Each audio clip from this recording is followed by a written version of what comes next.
Hi, this is Arman from Hansraj college और हमारे नाटक का नाम है विरासत। तो विरासत में हमारा मैसेज सिर्फ एक ही है।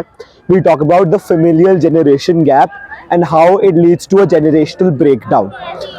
हम इस नाटक में दिखाते हैं कि कैसे एक ही घर में रह के हम कितने ज़्यादा अकेले हो जाते हैं।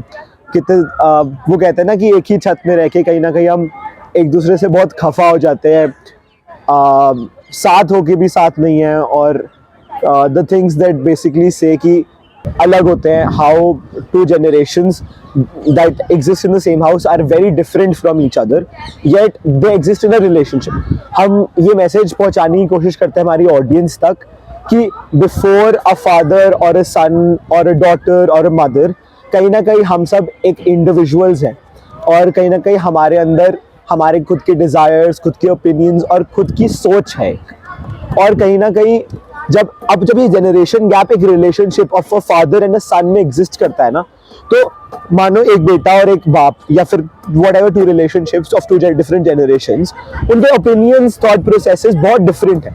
और ये सब होने का रीजन है क्योंकि because they very different individuals at their cores. अब होता क्या है, why these differences actually become toxic and very problematic is because of the reason कि एक बाप बोलता है कि तू मेरा बेटा है और तू मेरा है तो मेरे ओपिनियंस भी तेरे ओपिनियंस होने चाहिए, मेरी सोच तेरी सोच होनी चाहिए।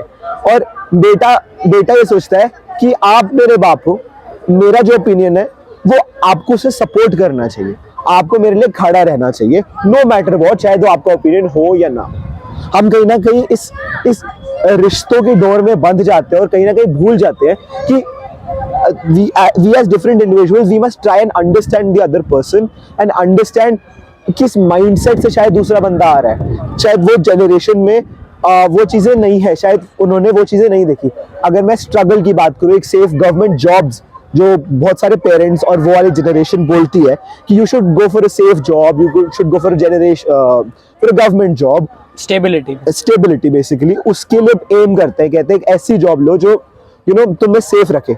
शायद इसलिए बोलते हैं कि वो एक उस बैकग्राउंड से आए हैं, उन्होंने वो स्ट्रगल देखा है, उनके एक्सपीरियंसेस, उनके लाइफ एक्सपीरियंसेस, उनकी सोशियो पॉलिटिकल एनवायरमेंटल कंडीशंस बहुत डिफरेंट थी। अगर मैं बात करूं पार्टीशन के टाइम पे इतना ज़्यादा मेंटल ट्रॉमा हुआ था, इतनी सारी चीज़ें हुई थी जो आज तक हमारे डिसीजंस पे, हमारी ओपिनियंस पे उनका कहीं ना कहीं इम्प्रिंट है।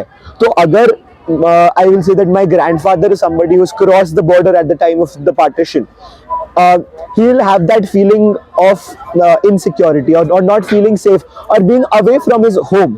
तो वो बोलेंगे कि do not invest your money in share market or do not invest in saving schemes or tax saving schemes.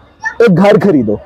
And शायद उनकी नेक्स्ट जनरेशन जो एक different political, socio political environmental conditions में बड़ी हुई है, वो शायद कहीं और अपना पैसा इन्वेस्ट करे। बिटकॉइन हो गया, बहुत सारी चीजें हो गई।